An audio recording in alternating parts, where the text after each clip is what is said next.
제 마음이 너무 둔해서 주님을 볼 수 없습니다. 이 땅에 속하여 이 땅만 보다가 주님 손을 놓쳤습니다. 나는 나그네로 왔는데 왜 주저앉게 되었나. 나는 청지기인데 언제부터 내 삶의 주인이 되어버렸나. 이사야 66장 15절에서 24절까지입니다. 보라, 여호와께서 불에 둘러싸여 강림하시리니 그의 수레들은 회오리바람 같으리로다. 그가 혁혁한 위세로 의로움을 나타내시며 맹렬한 화염으로 책망하실 것이라. 여호와께서 불과 칼로 모든 혈육에게 심판을 베푸신즉 여호와께 죽임당할 자가 많으리니 스스로 거룩하게 구별하며 스스로 정결하게 하고 동산에 들어가서 그 가운데 있는 자를 따라 돼지고기와 가증한 물건과 쥐를 먹는 자가 다 함께 망하리라. 여호와의 말씀이니라. 내가 그들의 행위와 사상을 아노라.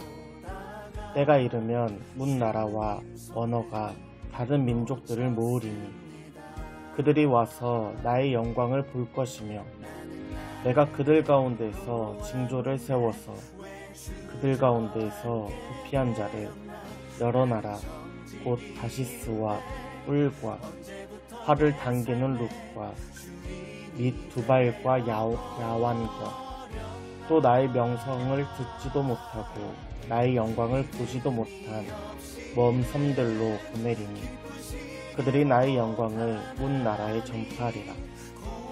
나 여호와가 말하노라. 이스라엘 자손이 이 예물을 깨끗한 그릇에 담아 여호와의 집에 드림같이 그들이 너희 모든 형제를 문 나라에서 나의 성산 예루살렘으로 말과 수레와 부자와 노새와 낙타에 태워다가 여호와께 예물로 드릴 것이요 나는 그 가운데에서 택하여 제사장과 레위인을 삼으리라. 여호와의 말이니라. 내가 지을 새 하늘과 새 땅이 내 앞에 항상 있는 것 같이 너희 자손과 너희 이름이 항상 있으리라. 여호와의 말이니라. 여호와가 말하노라. 내일 초하루와 내 안식일에 모든 혈육이 내 앞에서 나와 예배하리라. 그들이 나가서 내게 패역한 자들의 시체를 볼 것이라. 그 벌레가 죽지 아니하며 그 불이 꺼지지 아니하며 모든 혈육에게 가증함이 되리라. 아멘.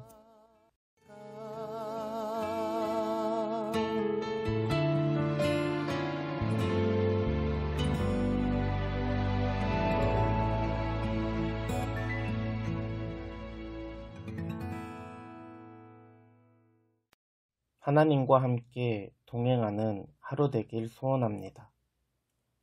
이사야를 마무리하면서 어제 말씀에서 참 성전과 참 예배에 대해서 나누었습니다.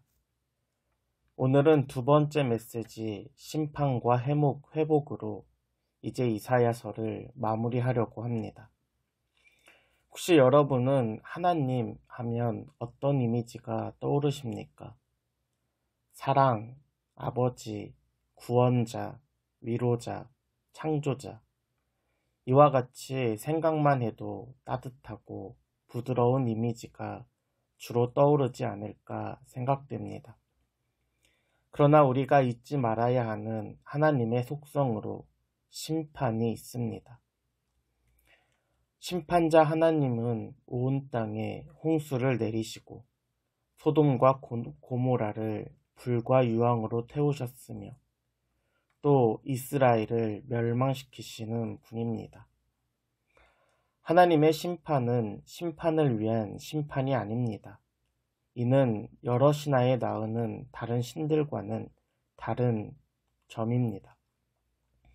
하나님의 심판에는 분명한 의도가 있습니다. 특별히 사사기의 흐름을 보면 이스라엘이 하나님을 떠나 우상을 숭배하고 타락합니다. 그러면 하나님은 주변 나라를 통하여 이스라엘을 심판하십니다. 민족의 위기 속에서 이스라엘은 회개하고 하나님께로 돌아옵니다. 그러면 하나님께서는 사사를 통하여 이스라엘을 구원하십니다. 이스라엘의 전체 역사가 이렇게 반복됩니다. 결국 하나님의 심판은 죄로 인한 하나님의 백성을 돌이키고 구원하기 위한 심판입니다. 우리가 이 땅에서 겪는 고난과 고통, 어려움은 진정한 심판이 아닙니다. 진정한 심판은 하나님을 멀리 떠나는 것입니다. 마치 하나님과 아무런 관계 없는 듯 살아가는 것이 진정한 심판입니다. 영원한 생명은 오직 하나님께만 있습니다. 이 땅에서의 삶은 정말 잠깐의 시간입니다. 육신의 죽음 이후에는 영원한 죽음이 기다리고 있습니다. 영원한 죽음에서 구원받는 유일한 길은 영원하시고 생명이신 하나님 안에 거하는 것입니다. 오늘 말씀 15절과 16절입니다. 보라, 여호와께서 불에 둘러싸여 강림하시리니 그의 수레들은 회오리바람 같으리로다. 그가 혁혁한 위세로 노여움을 나타내시며 맹렬한 화염으로 책망하실 것이라.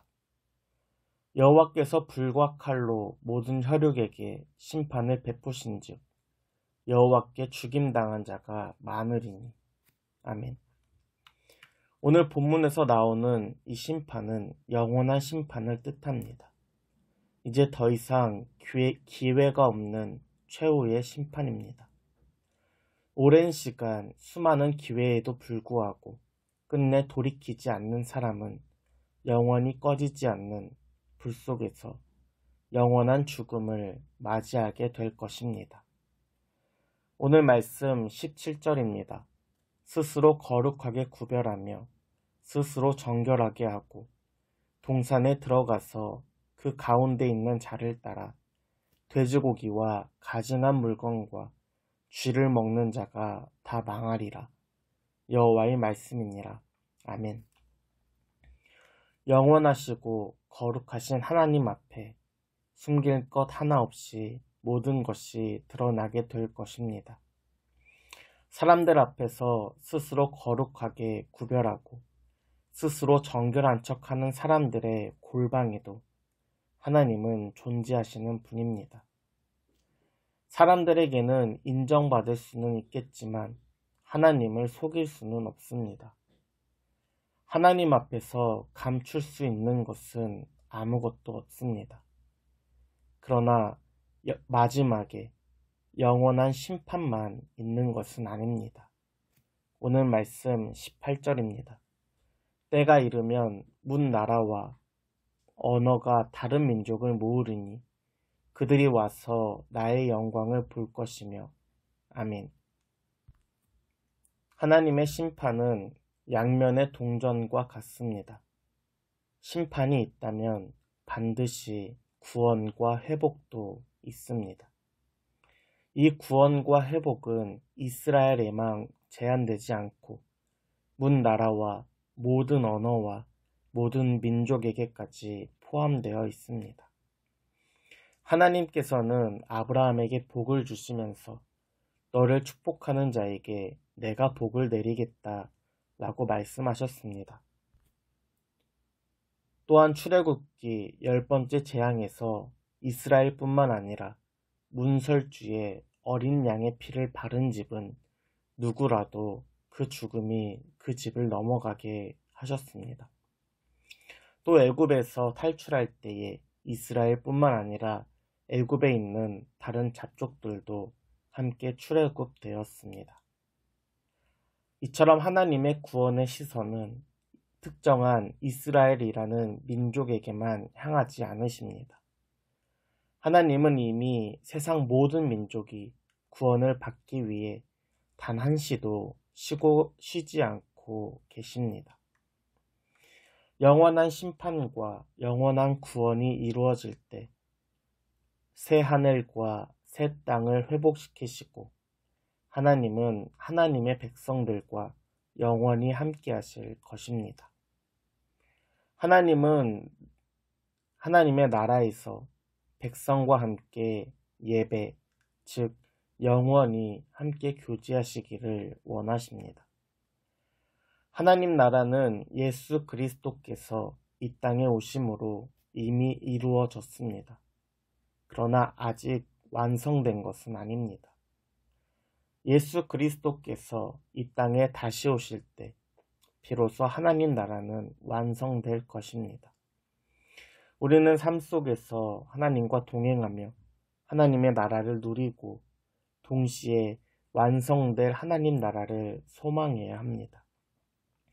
구원자이신 동시에 심판자이신 하나님을 기억하며 오늘도 주님을 경외하는 하루 되길 소원합니다.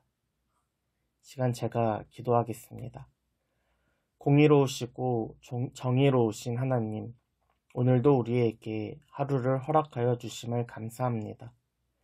심판주이신 하나님을 묵상하면서 오늘 우리의 삶도 점검하길 원합니다. 나는 하나님의 백성으로서 살아가고 있나? 나를 통해 세상에 하나님의 이름을 전하고 있는가? 또 주님의 복이 나를 통해 흘러가길 소원합니다. 비록 이 땅에서 수많은 어려움과 고통과 고난이 있지만 영원히 누릴 하나님 나라를 소망하며 오늘도 주님과 동행하는 하루 되게 하여 주시옵소서. 특별히 진혁인의 가정 가운데 주님이 주인 되어 주시고 전진 심하영 부부와 태중의 새 생명에게도 함께 하시는 하나님의 은혜가 가득하길 소원합니다. 또 이해인 자매의 새로운 가정을 준비하는 모든 가정 속에서 주님 주시는 평안이 가득하길 소망합니다. 예수님의 이름으로 기도합니다. 아멘.